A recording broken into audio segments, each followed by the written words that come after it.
Hello everyone, luluto po tayo ng labong at lalagyan natin ng saluyot. So mamimitas po tayo dito sa aking garden. Ito po ay organic, sariling tanim ko po. At tingnan nyo naman po, kalalapad ng dahon ng aking saluyot at matataba. Ito po ay every rainy days, pagkatapos ng summer, maraming tumutubo dito. So ang ginagawa ko, inilalagay ko na lang sila sa tamang taniman. So ayan po mga kaibigan. So ang lulusog dahil tag-ulan na po, madalas ang pag-ulan. So buhay na buhay po ang aking mga saluyot mga kaibigan. Dito sa aking hardin sa labas lamang po ng aking tahanan. So ayan po mga kaibigan, ang mga saluyot meron pa pong maliliit. Dahil ito mga bagong tanim ko lamang po ito. Napakasarap sa pakiramdam na hindi mo na kailangan bumili at meron ka ng mga sariling tanim na magagamit mo. So ito na po ang mga na-harvest.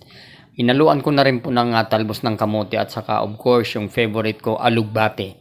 Pero mas marami po ang saluyot. Dahil talaga ang sinasahog po talaga sa labong or bamboo shoot na gulay ay saluyot. Yun ang nakasanayan ng mga Pinoy na saluyot ang inilalagay. Pero ako, kahit anong dahon po pwede. Basta't pagkain ng mga gulay, pwede nyo po ihalo. At ang labong naman po, marami din kayong pwedeng ihalo. Pwedeng baboy, pwedeng manok, pwedeng baka or sardinas, daing. Pero ang pinaka-the best ay hipon or alimasag. Napakasarap po niyan, igagata, mga kaibigan. So ayan na po ang ating labong. Nais ko pong pasalamat doon sa nagbigay. Miss Marilyn Rojas, thank you so much. And Miss Miles Rojas, talagang hinatid pa dito sa bahay. Thank you, and God bless. Naway, lalo ka pang pagpalain ni Lord, Miss Marilyn Rojas and Miss Miles Rojas. Magkapatid po yun. Thank you so much for your generosity and kindness. So ayan na po mga kaibigan.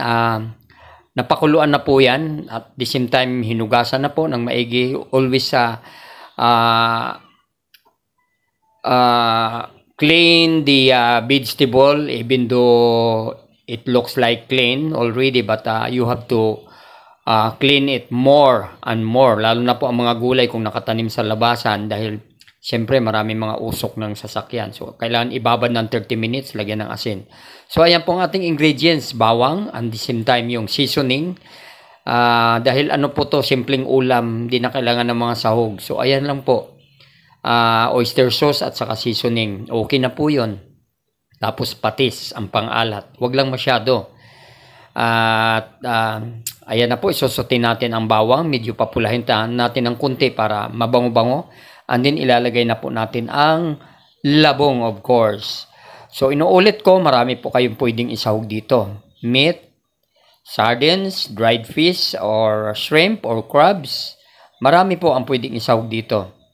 Subalit ito nga po ay simpleng ulam, hindi na kailangan gumastos ng malaki. So ayan po mga kaibigan, isinusuti na natin, ginigisa, and then ihalo na natin ang, of course, mga gulay, yung dahon-dahon. May saluyot po yan, mas maraming saluyot din, kunting alugbate at saka talbos ng kamote kasi isinama ko na po. Bago pa maunahan, bali unang harvest ko po yun sa aking hardin sa labas. Kasi minsan may mga taong nagdadaan dyan, di na nagpapaalam, magugulat ka na, pagising mo wala na. So ayan na po mga kaibigan, ang ating lutong ginisang saluyot or bamboo shoot with saluyot. Napakasarap po niyan mga kaibigan. Tara, kain-kain. Please don't forget to subscribe, like, and share mga kaibigan. Thank you so much. At muli, shout out kay Miss Marilyn and Miss Miles Rojas sa pagbibigay nitong labong. Thank you. Hanggang sa mga susunod natin mga simpleng ulam na iluluto. Maraming salamat po and bye-bye everyone. Thank you. Kain tayo and may the Lord bless us always. Bye-bye.